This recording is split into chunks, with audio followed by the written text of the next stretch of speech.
In a realm of ancient power and shadow halls, Queen Alara stood before the mighty King Mufasa. The royal court watched in hushed anticipation, their faces a mix of apprehension and curiosity. With unwavering resolve and a determined expression, she began to speak. Her voice clear and strong. Mufasa, a formidable and imposing presence on his throne, listened, his expression unreadable, but a subtle flicker of growing displeasure crossed his majestic face, hinting at the storm to come. Suddenly, his powerful eyes narrowed, and a low growl rumbled deep within his chest. The queen, defiant and resolute, met his fierce gaze, absolutely refusing to yield her ground. A palpable hush fell over the court, as fear and uncertainty filled the very air. Mufasa rose from his throne, his immense form dominating the entire room with raw power. His voice boomed with authority and anger, challenging her audacity and her unprecedented defiance. Yet, Alara stood firm, her conviction shining brightly, a beacon of unwavering principle.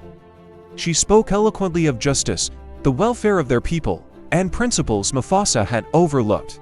Her powerful words, sharp and true, pierced the king's absolute authority, shaking its very foundation. Mufasa, caught off guard by her courage, showed a fleeting hint of genuine surprise. The tension hung heavy in the air, a silent battle of wills unfolding between them. Finally, Mufasa returned to his throne, his posture less rigid, now deeply contemplative. He made a significant concession, acknowledging the queen's book series, The Lion King, 6 New Adventures, gives us a glimpse into the family tree. It reveals that Mufasa and Scar's father was King Ahadi. But who was their mother? The book's name, Haru. And that's where the official story ends, and the fan theories begin, weaving a narrative so powerful it feels like it could be canon. So, who was Uru? According to the most popular theories, Uru wasn't just any lioness.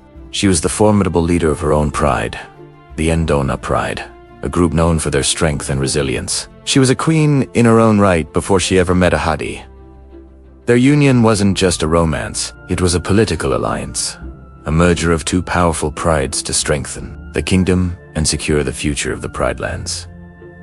This makes Uru a figure of immense power and importance, not just a king's consort. Ahadi and Uru had 2 sons. The firstborn was Mufasa, golden-furred, strong, and every bit the heir his father envisioned. He was the son, bright and celebrated. Then came their second son, Taka. Unlike his brother, Taka was smaller, darker, and bore a striking resemblance to his mother, Uru.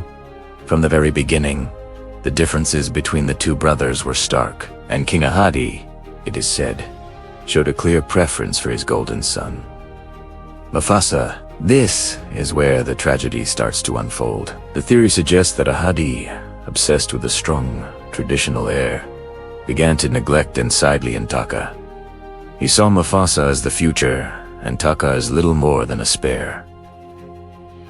An afterthought, every achievement of Mufasa was praised, while Taka's own strengths were overlooked. Imagine being a child constantly living in the shadow of your perfect older brother, with a father who barely acknowledges your existence. This constant neglect would fester, turning into resentment and a desperate need for validation. But where was Uru in all of this? She saw what was happening.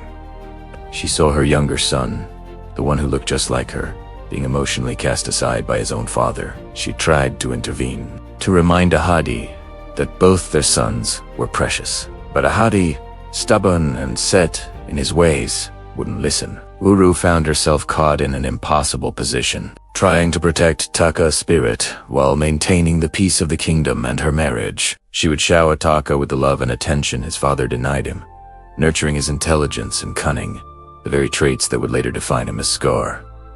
Now, let's talk about the name. Taka in Swahili means dirt or trash. It's a cruel name for a prince, or perhaps it was a nickname given by others that stuck. Either way, it was a constant, painful reminder of his perceived worthlessness in his father's eyes. The breaking point, the moment that sealed Taka's dark fate, was the incident that gave him his scar. One popular version says Taka, tired of being called weak, was goaded by a trio of hyenas into trying to provoke a Cape buffalo. He believed that if he could face down the buffalo, his father would finally see his strength. But the plan went horribly wrong. The buffalo, enraged, charged, and struck Taka, leaving a deep, permanent gash over his eye. Mufasa, who had followed his brother, arrived just in time to save him. He was hailed as a hero. But Taka was left with a physical scar and an even deeper emotional one. When King Ahadi saw his injured son, he wasn't filled with fatherly concern. Instead, he was furious. He scolded Taka for his recklessness and foolishness, seeing the incident not as a cry for help, but as another failure. It was in this moment of pain and rejection, with his face bleeding and his father's angry words echoing in his ears, that Taka renounced his name. From that day forward, he would be known only by his mark of shame and defiance: Scar. This is where Uru's fury truly ignites. She had watched her son be neglected. She had seen his spirit cry. Her focus shifted entirely to protecting the son the kingdom had rejected. He represented the injustice that had broken her younger son. Was Mufasa intentionally cruel?